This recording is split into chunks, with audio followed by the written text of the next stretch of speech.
Ito po ang ating Yoyo Plus. Yan. By Baby Zen. So this already washed and ready to use. Ayan.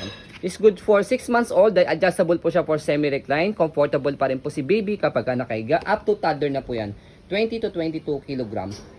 Compact folding, cabin approved to all airlines. Okay, so ito po yung details po niya one by one. So ito yung kanyang canopy or tinatawag po si Baby Zen na color pack. Ayan. So hindi po siya naninilaw. Okay. Medyo light na. Buong buo siya. Ayan. Okay. Anong kulay ito? Nakalimutan ko na. Medyo nagla-light yellow. Tapos ang tawag dito, yung kanyang higaan.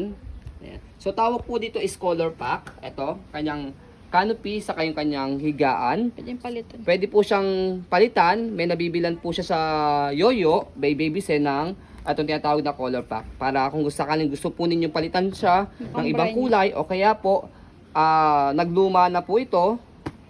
Yan, pwede nyo po siyang bilan. Yun po yung kinagandaan kay Yoyo.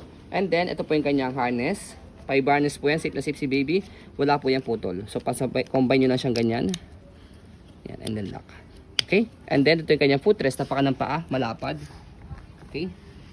Ito yung kanyang gulong. Ganda ng gulong niya. Hindi siya pud-pud. And then, yan. So, yung latest ng Yoyo Plus po ito, as we know, malapad po yung kanyang basket. Okay? Kasi yung lumang version ng Yoyo Plus, meron po kasi kami noon na pang-rent. Dito lang yung basket niya, maliit lang. Okay? Tapos yung ganito niya, yung kanyang shoulder strap, ganito siya. Buong ganyan. Ito, meron siyang pad. Ayan. Okay? So, this one is parang Yoyo 2 na rin po siya. Ang pinagkaibaan lang po sa Yoyo 2, yun dito sa kanyang lock. Bet, Okay. saka yung sa handle. Saka sa handle. Yung handle yung is leather na ba? Leather. Leather na, okay. So, other than that, wala naman na silang ibang pagkakaiba. So, ayan yung kanyang basket. Ito yung kanyang shoulder strap, pagka-finold natin. And then, gulong, stopper. Ayan, all goods yung stopper niya. And then, meron siya ritong pocket. Ayan, pwede kayo maglagay ng wipes or anything. Tapos, dito siya, meron siyang pocket dito. Ayan. Okay. So, pang Yoyo 2 na rin, yung upgrade na rin yung kanyang canopy o yung kanyang color pack kasi yung lumang version nga po ng Yoyo wala siyang anong tawag dito? Pocket dito. Tapos dito siya ina-adjust kapag gusto niyo po siya i-semi-reclined. Isang daliri lang o isang kamay lang, adjust lang po siya pa kaliwa. Ayan. Okay? So pakita natin siya for semi-reclined. Ayan. Halos hanggang higa na rin po siya. Okay? Tapos next natin, kapag naman po inupo siya, hatakin niyo na po pa kanan. Ayan. Hawak dito, tapos atakin nyo po siya pa kanan. Ayan, okay. Tapos yung kabilang side ng body frame. And then yung handle niya, sa handle niya wala naman siyang tear. Ayan, pakita natin. Meron. Meron ba siya? Ayun, basta. Wala, napakalit lang yan.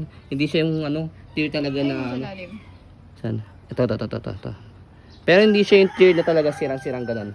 Slight lang siya. Okay? So ang tip po namin dito sa inyo, para at least kung gusto niyo pong mas maganda pa si Yoyo po ninyo, mas gumanda pa po ito. Meron mga nabibili accessories kay Yoyo. Sa Shopee, pwede niyo po siyang bilan po dito ng Leather. pad. Yan, leather. Leather na yun. Yan, para at least magamit niyo po na matagal po, hindi po ma-damage po ito. Yan, okay? So pwede niyo rin po siyang bilan ng bag hook. Yan. Yan. Okay, so stroll muna namin to make it sure na wala siyang problem regarding sa kanyang mechanism. Ayan. Okay. Pati yung gulong po niya, nilinis na po namin. Yan. Okay. Wala na rin pong mga bok po dito yan. Nilinis na rin po namin yan. So, sa pag-fold po sa kanya, ganito lang. Fold yung canopy. Tapos, meron kayong makikita dito ang logo na bilog. Kasi meron yung pinipindot na bilog. Ito color white. Press nyo po yan. Okay. And after yan, sa pinaka-loob po niya, itong kulay pula, meron kayong pipress na bilog dyan. Tapos, atakin nyo po ito. Tapos hawak kayo yung pinaka-tambo niyo, hawak niyo po sa pinaka metal niya. Ayan. Okay? Tapos yung folding niya, ayan, ayusin niyo lang yung gulong po niyang pag ganito. Ayan. Okay? Yan na po yung pinaka-fold niya. Maliit lang. So this is 6 kg only. So pwede siyang hand carry, pwede yung shoulder carry. Ayan. Diba? Gaang lang, easy to carry. And then, sa pag-open sa kanya, bubukan nyo lang siya. Yan, ganun lang. Bubukan nyo lang siya ganyan. Diba? So, ayan po, as you can see, very details po kami sa ayan pong pag-video. Kasi amin siya policy no refund no exchange. What you see is what you get. So, by the way, additional information po. Ano pi? Minor issue lang. Minor lang naman siya. Okay? So, and medyo nag-slide fade lang siya rito. Hindi kasi siya halata para Oo. combination.